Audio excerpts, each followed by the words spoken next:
All of you.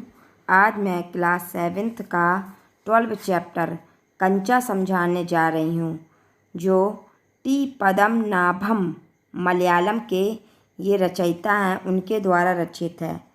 इस पाठ में बाल मनोवृत्ति यानी कि बालक के मन की जो स्थिति है और बाल सुलभ चेष्टाएं जो बच्चे बचपन में इच्छाएं व्यक्त करते हैं किसी काम को करने का, उसका रोचक वर्णन करते हुए बताया गया है कि बालक अप्पू कंचे न मिलने तक कितना परेशान रहता है और कंचे मिलने पर कितना खुश हो जाता। कंचा यानी कि कांच की बड़ी बड़ी सी धारीदार गोलियां होती हैं जिसे बच्चे खेला करते हैं, उसे कंचा कहते हैं।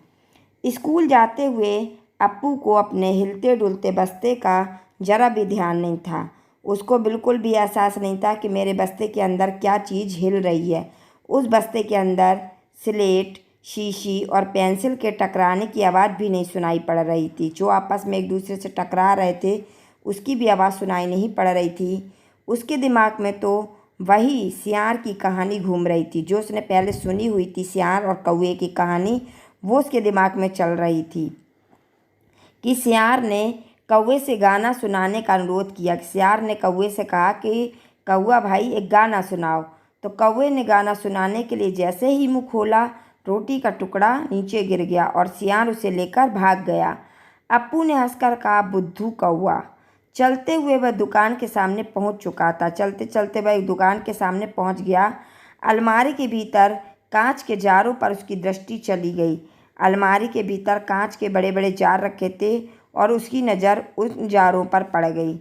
अलमारी में रखे बड़े बड़े जारों में चॉकलेट, पिपरमिंट, बिस्कुट पर उसका ध्यान नहीं गया। उसे ये चीज़ें घर पर अक्सर खाने को मिल जाया करती थी। उसने नए जार में रखी हुई नई चीज़ पर ध्यान अड़ा दिया। मतलब उसकी नज़र एक दूसरे जार पर पड़ी जिसमें उसे लगा कि कोई नई चीज़ रखी हुई है।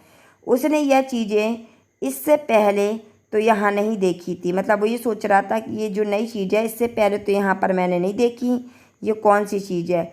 पूरे जार में हरी धारियों वाले आंवले जैसे कंचे, मतलब जिस प्रकार से आंवला होता है उसी के बराबर हरी धारियों वाले वो कांच के कंचे रखे हुए थे।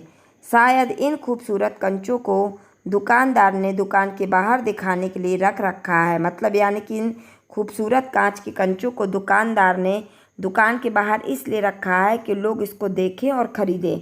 अचानक उसे लगा कि जार बड़ा होता जा रहा है। अचानक उसे ऐसा एहसास हुआ कि जैसे जार बड़ा होता जा रहा है और वह उसी के भीतर है। मतलब वो कल्पना करने लगा कि जार बड़ा हो गया है और मैं उसी जार के भीतर हूँ। कोई और लड़का ना होने पर भी उसे वही पसंद था। मतलब कोई और लड़का ना होने पर उसे केवल वही कांच के कंचे पसंद थे। उसकी बहन मर चुकी थी और अब वह अकेला था। जब से उसकी बहन मर चुकी थी तब से वो कल्पनाओं में खोने लगा था। कल्पना में खोया उसे लगा कि वह कंचे बिखेरता मज़े में खेलता जा रहा है। वो कल्पना में खो गया और ये सपना देखने लगा कि वो कंचों को बिखेर रहा है और अकेले मज़े से खेल रहा है। अचानक एक आवाज़ सुनकर वह चौंक पड़ा। अचानक उसे एक आवाज़ सुनाई पड़ी जिसे सुनकर वो चौंका। वहाँ वह और बूढ़ा दुकानदार ही था। वहाँ पर केवल वो था, बच्चा, और वो बूढ़ा दुकानदार था। दुकानदार के पूछने पर कि क्या उसे कंचा चाहिए, दुकानदार ने उससे पूछा अप्पू से कि क्या तुम्हें कंचे चाहिए। उसने सिर हिलाकर मना कर दिया। हाँ, जार को छूने पर उसे कंचे छूने का एहसास ज़रूर हुआ। जैसे ही उसने जार को छुआ तो उसे ऐसा एहसास हुआ जैसे उसने मान लो कंचे छू लिए हों। स्कूल की घंटी सुनकर वह भाग कर स्कूल गया। जैसे उसको स्कूल की घंटी सुनाई दी कि स्कूल की घंटी बज गई है तो वो भाग कर स्कूल गया। देर से आने के कारण उसे सबसे पीछे बैठना पड़ा। वो देर से क्लास में पहुंचा जिसके कारण उसे सबसे पीछे बैठना पड़ा। उसका मित्र जॉर्ज उसे नहीं दिखाई दे रहा था। उसका एक मित्र भी था जॉर्ज, जो उसे दिखाई नहीं दे रहा था। जॉर्ज कंचे का सबसे अच्छा खिलाड़ी था। जो जॉर्ज था वो कंचा बहुत अच्छे से खेलता था। वो सबसे बड़ा खिलाड़ी था। जॉर्ज को बुखार है यह बात उसे सहपाठियों से पता चली। जब उसे अपने दोस्तों से, अपने मित्रों से पता चला कि जॉर्ज को बुखार है इसलिए वो स्कूल नहीं आया, तब उसे पता चला। कक्षा की तरफ उसका ध्यान नहीं हो रहा था। यानी कि वो क्लास में तो था लेकिन क्लास में वो नहीं के बराबर था। उसका ध्यान कक्षा में नहीं था। मास्टर जी ने पेज नंबर 37 खोलने को कहा और पेज 37 का पाठ रेलगाड़ी अप्पू पढ़ चुका था। यानी कि 37 पाठ में जो चैप्टर का नाम था वो था रेलगाड़ी, जिसे वो अप्पू पढ़ चुका था। मास्टर जी पढ़ा रहे थे पर उसका मन पढ़ने में ना लग रहा था, लेकिन उसका जो मन था वो कंचे में ही लगा हुआ था और उसका मन पढ़ने में नहीं लग रहा था। उसका मन हरी धारियों वाले कंचे और जॉर्ज के साथ खेलने में लगा था। वो सोच रहा था कि मैं हरी धारियों वाले कंचे खरीदूं और जॉर्ज के साथ वो कंचे को खेलूं।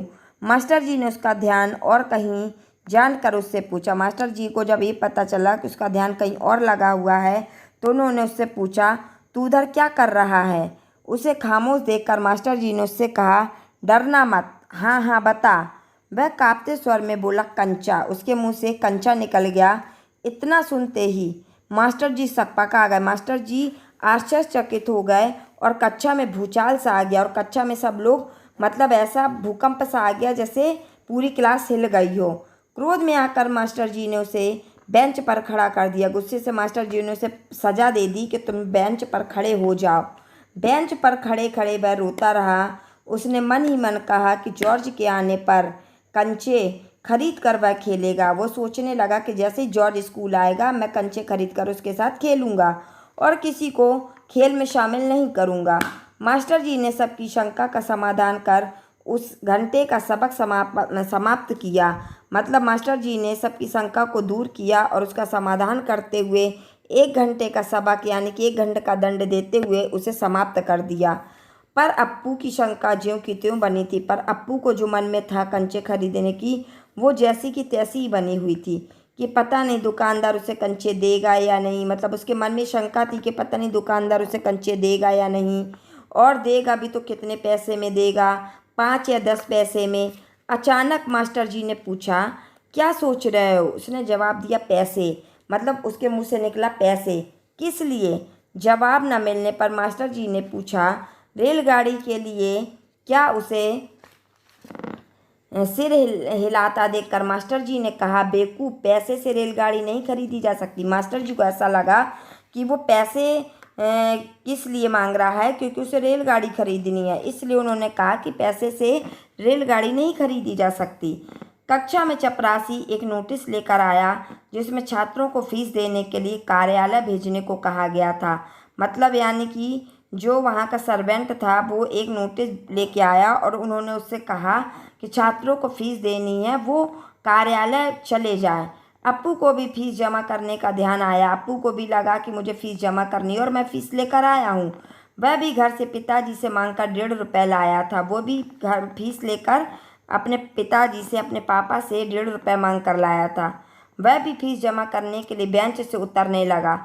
यानी कि वो भी बेंच से उतरने लगा क्योंकि उसे फीस जमा करनी थी। परंतु मास्टर जी ने आगे से पढ़ाई पर ध्यान देने का वचन लेने पर ही उसे फीस जमा कराने कार्यालय में भेजा। लेकिन जब मास्टर जी ने उससे कहा कि तुम आगे मन लगा कर पढ़ाई करोगे, ये तुम मुझसे वचन दो, तभी मैं तुम्हें कार्यालय में फीस जमा करने के लिए भेजूँगा।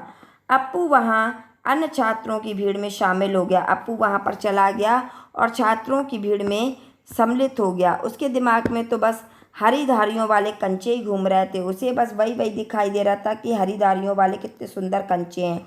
वह सभी के साथ वहाँ रुका रहा पर बिना फीस जमा कराए ही वापस आ गया और उसने फीस जमा नहीं करी और वो वापस आ गया। लौटते समय उसके दिमाग में वही सुंदर से कंचे घूम रहे थे। जब वो लौटा तब भी उसके दिमाग में वही कंचे घूम रहे थे। वह दुकान पर आकर खड़ा हो गया। दुकानदार के पूछने पर कि कितने कंचे चाहिए, उसने फीस के 1.5 रुपये निकाल लिए। उसने फीस के 1.5 रुपये दे दिए और कहा कि 1.5 रुपये के कंचे दे दो। इतने पैसे से एक साथ किसी बच्चे ने कंचा ना खरीदा था। मतलब 1.5 रुपये उस समय बहुत ज़्यादा माने जाते थे, इसलिए उन पैसों से, मतलब इतने सारे पैसों से किसी ने भी इतने सारे कंचे नहीं खरीदे थे। इसलिए उसे बड़ा ही आश्चर्य हुआ। वह सोच कर कि इससे इसके साथ ही खिलाड़ियों ने मंगवाए होंगे। उन्हें ये लगा कि इसके और जो साथी होंगे उन्होंने ये 1.5 रुपये के कंचे मंगवाए होंगे।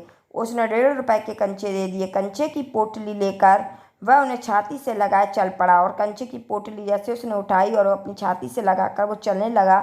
उसने कंचे खरीदने की बात किसी को ना बताने का निश्चय किया। उसने सोच लिया था कि मैंने इतने 1.5 रुपए के कंचे खरीद लिए, ये बात मैं किसी को नहीं बताऊंगा। अचानक उसे शक हुआ कि हरी धारियां सब कंचों में है या नहीं। अचानक उसके दिमाग में आया कि हरी जो धारियां डली हुई हैं कंचे में, वो सब कंचों में है या नहीं। यही देखने के लिए उसने पोटली खोलनी चाहिए कि सारे कंचे सड़क पर बिखर गए। जैसे उसने पोटली खोली, उसके हाथ से पोटली छूट गई और सारे कंचे सड़क पर बिखर गए। अपने कंचे उठाने में व्यस्त अप्पू को किसी और चीज़ का ध्यान ही नहीं था। उसने सोचा कि वो कंचे उठाने में इतना व्यस्त हो गया था कि उसे किसी और चीज़ की आवाज़ भी सुनाई नहीं दे रही थी। वह कंचे उठाता जा रहा था कि एक कार हॉर्न बजाती उसके पास आकर रुकी। एक कार हॉर्न दे रही थी, लेकिन उसे वो भी सुनाई नहीं दे रहा था और वो आकर उसके पास रुकी।